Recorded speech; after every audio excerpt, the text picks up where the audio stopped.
Hi ಎಲ್ಲರಿಗೂ welcome back to Sheela Nandish Kannada vlog. ಎಲ್ಲರೂ ಹೇಗಿದ್ದೀರಾ? ಓಪ್ ಎಲ್ಲ ಚೆನ್ನಾಗಿದ್ದೀರಾ ಅಂತ ಅನ್ಕೊಂಡಿದ್ದೀನಿ. ನಾವು ಕೂಡ ಚೆನ್ನಾಗಿದ್ದೀವಿ. ಸೊ ಕೆಲವೊಂದು ದಿನದಿಂದ ನನಗೆ ವಿಡಿಯೋನ ಅಪ್ಲೋಡ್ ಆಗಿರಲಿಲ್ಲ ಸಮ್ ರೀಸನ್. ಸೊ ಇವಾಗ ನಾನು ನನ್ನ ಯೂಟ್ಯೂಬ್ ವ್ಲಾಗಲ್ಲಿ ಕಂಟಿನ್ಯೂಸ್ ಆಗಿ ವೀಡಿಯೋಸ್ನ ಅಪ್ಲೋಡ್ ಮಾಡೋಣ ಅಂತ ಅಂದ್ಕೊಂಡಿದ್ದೀನಿ. ಹಾಗೆ ಯಾರೆಲ್ಲ ಹೊಸದಾಗಿ ವಿಡಿಯೋನ ನೋಡ್ತಾ ಇದ್ರೆ, ನಾನು ಶೀಲಾ. ನನ್ನ ಯೂಟ್ಯೂಬ್ ವ್ಲಾಗಲ್ಲಿ ನೀವು ಕುಕ್ಕಿಂಗ್ ವಿಡಿಯೋಸ್ ಆಗಿರ್ಬೋದು, ಟ್ರಾವೆಲ್ ವಿಡಿಯೋಸ್ ಆಗಿರ್ಬೋದು, ಲೈಫ್ ಸ್ಟೈಲ್ ವಿಡಿಯೋಸ್ ಆಗಿರ್ಬೋದು, ಈ ಥರ ವ್ಲಾಗ್ನ ನೀವು ನೋಡ್ತೀರಾ. ಸೊ ನನ್ನ ವಿಡಿಯೋಸು ಯಾರಿಗಾದ್ರೂ ಅಲ್ಪ ಸ್ವಲ್ಪನಾದರೂ ಇಷ್ಟ ಆಯಿತು ಅಂದರೆ ದಯವಿಟ್ಟು ನನ್ನ ಚಾನಲ್ನ ಸಬ್ಸ್ಕ್ರೈಬ್ ಮಾಡ್ಕೊಳ್ಳಿ. ಹಾಗೆ ಪಕ್ಕದಲ್ಲಿರೋಂಥ ಬೆಲ್ಲೈಕನ್ನ ಸಹ ಕ್ಲಿಕ್ ಮಾಡಿ. ಸೊ ನಾನು ಯಾವಾಗ ಹೊಸ ವೀಡಿಯೋಸ್ ಅಪ್ಲೋಡ್ ಮಾಡ್ತಾ ಇರ್ತೀನಿ, ಸೊ ನಿಮಗೆ ಆವಾಗೆಲ್ಲ ನೋಟಿಫಿಕೇಷನ್ ಬರ್ತಾ ಇರುತ್ತೆ.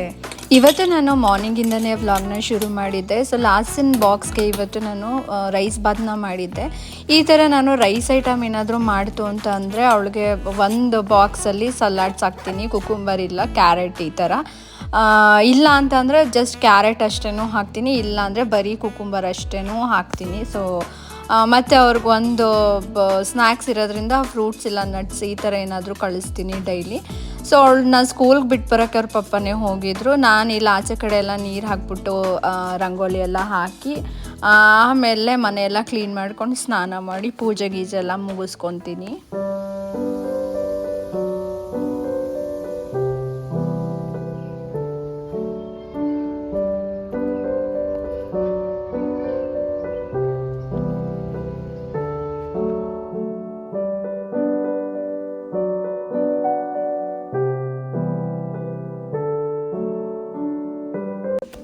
ಇವಾಗ ಹಸಿ ಬಟಾಣಿ ಸೀಸನ್ ಆಗಿರೋದ್ರಿಂದ ಒಳ್ಳೆ ಫ್ರೆಶ್ ಬಟಾಣಿ ಸಿಗುತ್ತೆ.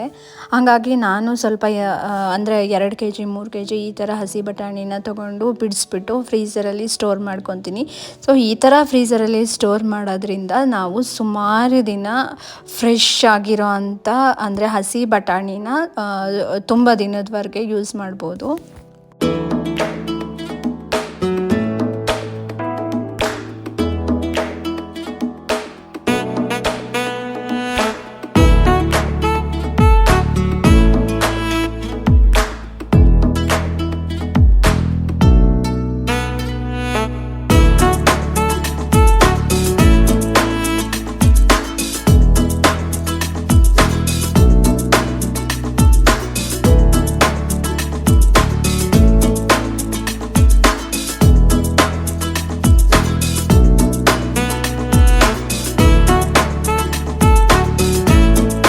ಹಾಗೆ ಇಲ್ಲಿ ಶುಂಠಿ ಬೆಳ್ಳುಳ್ಳಿ ಪೇಸ್ಟ್ ಕೂಡ ಖಾಲಿಯಾಗಿತ್ತು ಅಂತ ಹೇಳ್ಬಿಟ್ಟು ಅದನ್ನು ಕೂಡ ನಾನು ಪೇಸ್ಟ್ನ ಮಾಡ್ಕೊತಾ ಇದ್ದೆ.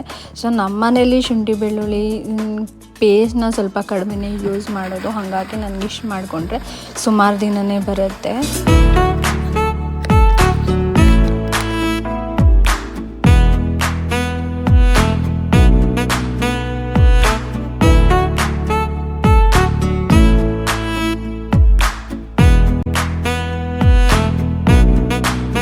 ಹಾಗೆ ಈ ವ್ಲಾಗ್ನ ನಾನು ಇಲ್ಲಿಗೆ ಮುಗಿಸ್ತಾ ಇದ್ದೀನಿ. Hope you all like it. Thank you for watching. Love you all. Take care.